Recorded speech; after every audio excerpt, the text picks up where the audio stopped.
మనిషి కీర్తిని, ఆనందాన్ని పొందాలనుకోవడం సహజం. అందుకు ఎన్నో ప్రయత్నాలు చేస్తాడు. అప్పటికి సంతృప్తి లభించకపోతే ఇంకా కొత్త మార్గాలను అన్వేషిస్తూనే ఉంటాడు. కానీ అన్నిటికీ మూలమైన అసలు సంగతిని మర్చిపోతాడు. సమంతుడు అనే వ్యక్తి శ్రావస్తిలో ధనిక కుటుంబానికి చెందిన యువకుడు. గృహస్థ జీవితం అతడికి అంతగా ఆనందాన్ని ఇవ్వలేకపోయింది. భిక్షువుగా మారి ధ్యాన సాధన చేసి జ్ఞానాన్ని పొంది ఆనందంగా, గౌరవంగా జీవించాలనుకున్నాడు.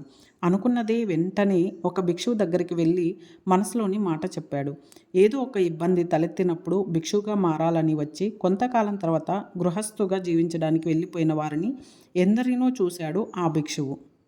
ఆ అనుభవంతో సమంతుడికి వెంటనే దీక్ష ఇవ్వకుండా, నాయనా, ముందు నీ ఆస్తిని 3 భాగాలు చేసి ఒక భాగం నీ కుటుంబం కోసం వినియోగించు, మరో భాగంతో వ్యాపారం కొనసాగించు, మిగిలిన భాగాన్ని పూర్తిగా దానాలకు ఉపయోగించు, నువ్వు కోరుకున్న గౌరవం, ఆనందం లభిస్తాయి అని చెప్పి పంపించాడు. సమంతుడు అలాగే చేశాడు. కానీ కొన్ని నెలలకి మళ్ళీ వచ్చి, అయ్యా, మీరు చెప్పినట్లే చేశాను, అయినా నాకు శాంతి కలగలేదు అన్నాడు. సమంత, ఈసారి నేను చెప్పే ఓ 5 విషయాల్ని పాటించు. జీవహింస చేయకు, అబద్ధాలు చెప్పకు, పరుల సొమ్ము ఆశించకు, వ్యభిచరించకు, మద్యపానం, మత్తు పదార్థాల జోలికి వెళ్ళకు. ఈ 5ంటిని పంచశీల అంటారు. వీటిని పాటించు అని చెప్పి పంపించాడు.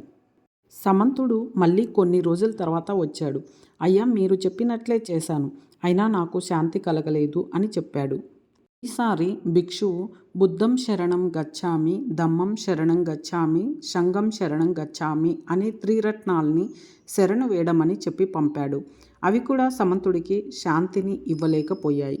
సమంతుడు తిరిగి మళ్ళీ వచ్చి, స్వామి, మీరు చెప్పినవి ఏవి నాకు మనశ్శాంతిని చేకూర్చలేదు, నా చింత, దుఃఖం తీరలేదు అని చెప్పాడు. సమంతుణ్ణి సరైన దారిలో పెట్టడం తన వల్ల కాదని గ్రహించిన ఆ భిక్షువు అతన్ని బుద్ధుడి దగ్గరికి తీసుకెళ్లి విషయమంతా చెప్పాడు. బుద్ధుడు ఆ యువకుడికి ధర్మోపదేశం చేశాడు. సమంత, మనిషికి మనసే మూలం. సుఖదుఖాలకి, కోరికలకు అన్నిటికీ అదే కేంద్రం. చిత్తాన్ని సంస్కరించకుండా బాహ్య విషయాలపై ఎంత సాధన చేసినా ఉపయోగం లేదు. మనసు తనకిష్టమైన విషయాల మీదకి వేగంగా పోయి వాలుతుంది. తెలివిగలవాడు ముందుగా దాన్ని మంచి మార్గంలోకి మళ్లించుకుంటాడు. అప్పుడే దుఃఖాన్ని తొలగించుకొని ఆనందాన్ని, గౌరవాన్ని తెచ్చుకోగలుగుతాడు అని చెప్పాడు. అప్పుడు కానీ సమంతుడికి అసలు విషయం బోధపడలేదు. మార్పు మూలంలోనే రావాలి. అలాంటి మార్పే సుస్థిరంగా ఉంటుంది.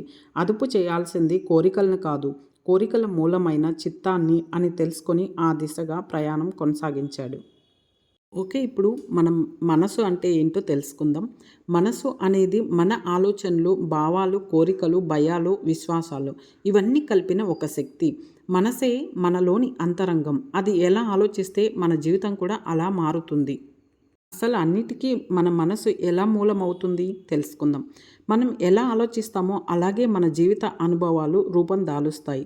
మనసులో భయం ఉంటే జీవితంలో అడ్డంకులు వస్తాయి. మనసులో నమ్మకం, ధైర్యం ఉంటే విజయాలు వస్తాయి. ఉదాహరణకి, ఒకరికి నాకు సాధ్యం కాదు అనే ఆలోచన ఉంటే నిజంగానే అవకాశాలు మూసుకుపోతాయి.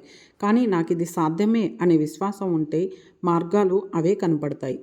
శాస్త్రపరంగా మరియు యోగా దృష్టిలో చూస్తే యోగం, ధ్యానం చెప్తున్నది ఏమిటంటే చిత్తవృత్తి నిరోధం.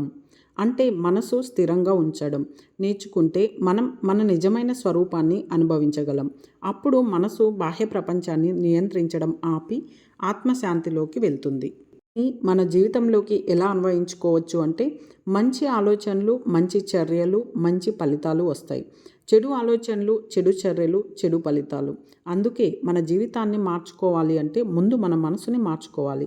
అది సానుకూలంగా ఆలోచించాలి, కృతజ్ఞతతో జీవించాలి, ప్రేమతో స్పందించాలి. మనసు ఎలా ఉంటే జీవితం కూడా అలాగే ఉంటుంది. మనసే మూలం అన్నింటికి.